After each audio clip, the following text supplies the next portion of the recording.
Satanás pede a Deus para tocar na nossa vida. Vou dar para vocês a experiência que eu tive, tá? Como você sabe disso, Carol? Primeiro a gente vai trazer o versículo bíblico, tá? Quando Jó é provado, né, que teve a aprovação de Jó, a gente vê que o próprio Satanás, ele se apresenta a Deus ali e ele pede para tocar na vida de Jó. E lá no Novo Testamento também, eu tô abrindo aqui, tá? Pra vocês, pra gente ler. Lá no Novo Testamento também, porque tem muita gente que fala assim, Carol, isso é Antigo Testamento. Gente, Deus é a mesma coisa, o mundo espiritual é a mesma coisa, tá? Deus, ele não tem leis espirituais que foram criadas na fundação do mundo, no universo, e Deus não pode mudar a palavra dele. Então, a diferença é que agora a gente está na misericórdia, porque veio Jesus Cristo, enfim, nós temos a graça do Senhor, mas Deus continua sendo o mesmo. Então,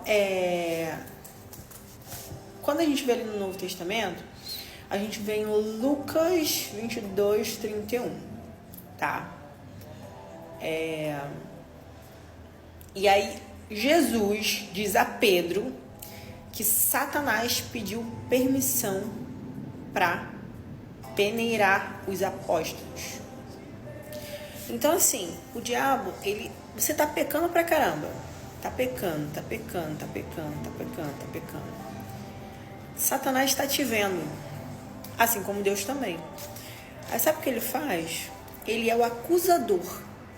Como é que você sabe, Carol, que Satanás pede para tocar na nossa vida? Porque ele te acusa no mundo espiritual. Então ele chega para Deus e fala assim, Deus, né? Ah lá, fulano, tá traindo a mulher pra caramba. E o outro? Tá roubando pra caramba, já matou uns 30. Me dá uma dele. Deixa eu levar uma dele, deixa eu tocar no casamento, deixa eu fazer isso aqui.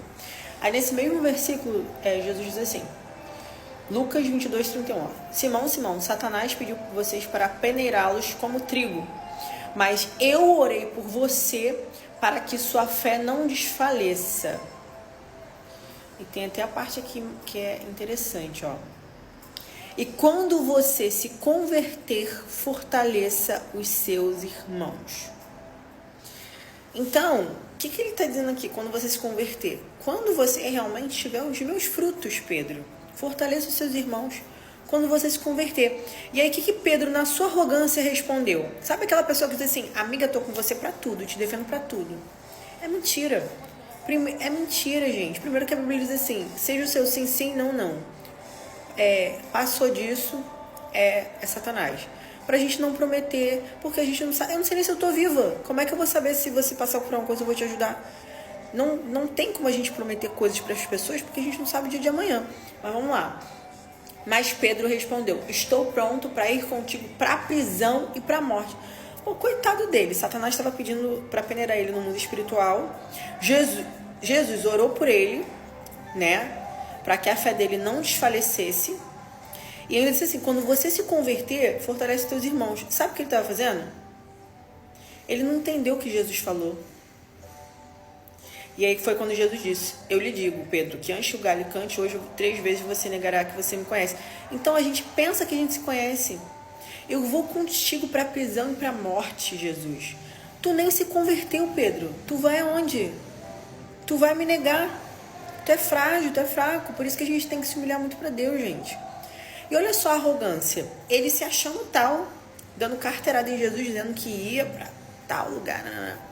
E Jesus está dizendo, coitado, Satanás hoje mesmo pediu para peneirar ele. É assim com a gente, entendeu? E a misericórdia do Senhor renova todos os dias. É assim comigo, é assim com você, é com todo mundo, gente.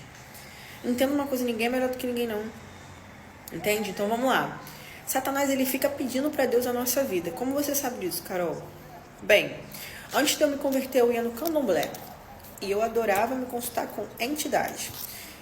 Teve uma vez, né, eu estava muito depressiva e eu toda hora ficava fazendo um trabalho para poder tirar a depressão. E aí teve uma vez que um dos espíritos, 2 vezes me marcaram muito. Aquilo ali foi Deus, porque quando Deus manda, a gente até o diabo obedece. E a gente tem vários testemunhos desses, né? Com certeza vocês têm também, de em centro espírita o demônio falar para a pessoa ir para a igreja. O que o espírito que estava ali maligno falou para mim? Ele falou assim, olha só, você tem 6 meses, assim mesmo, 6 meses pra você se arrepender. Aí eu falei assim, você me arrepender do que? Minha vida é normal? Aí ele, me conte a sua vida. Eu falei, minha vida é normal. Sendo que eu tinha uma vida, tipo assim, mundana, achando que era normal. Eu te dou 6 meses pra você se arrepender. Cara, aquilo ali me marcou. E aí eu fiquei assim, meu Deus do céu. É tipo uma coisa mesmo, tipo assim, ele quis dizer que eu ia morrer, entendeu? Se eu não... Isso foi na macumba. E aí, beleza. No outro dia, antes disso, esse mesmo demônio que eu me consultava falou assim pra mim, por que você não vai ler o livro da capa preta? É tipo assim, eu perguntando pra ele uma coisa, ele veio falar com isso, eu não entendi nada. Eu falei, que livro? Ah, ele, o livro da capa preta. Sabe por que eu não tô aqui? Sabe por que eu tô aqui? Porque eu não li o livro da capa preta. Né? Aí eu falei, a Bíblia? Aí ele é. Aí ele falou pra mim assim, o mestre maior, ele não deixa... Ele falou assim, não adianta você ficar fazendo coisas que eu queria fazer pra poder... Tipo, me limpar, coisa assim, né? Ele falou assim, não adianta você ficar fazendo coisas, porque se o mestre maior não permitir, a gente não faz nada, a gente não tem poder pra nada. Cara, aquilo ali, pra mim, foi muito surreal. E aí, meses depois, eu fui parar na igreja. Então, assim, gente, Satanás, ele é o acusador. Jesus é o nosso advogado, tanto que Jesus aqui intercedeu por Pedro, né? No mundo espiritual. E Deus é o juiz. Então, quando você fica pecando direto, vai subindo uma fumaça com um odor ruim às narinas de Deus. E Deus está só te observando. E aí Satanás viu que você tá ali, pecando pra caramba. O que ele faz? Vai pedir tua vida pra Deus. Fica pedindo. Aí Deus o que faz? Com misericórdia, usa alguém para te entregar uma revelação, uma profecia, te chamar na igreja, te avisar por sonho. Só que você ignora. Aí o que Deus faz? Amém, ele não quer? Vai lá, toca. Toca no casamento, toca na vida financeira, tira a vida. Enfim. Entende? Então, gente, vocês estão vendo como isso é sério? Não dá pra gente brincar com o mundo espiritual, entendeu? E os nossos sentimentos também dão legalidade, né? Por isso que a gente tem que ficar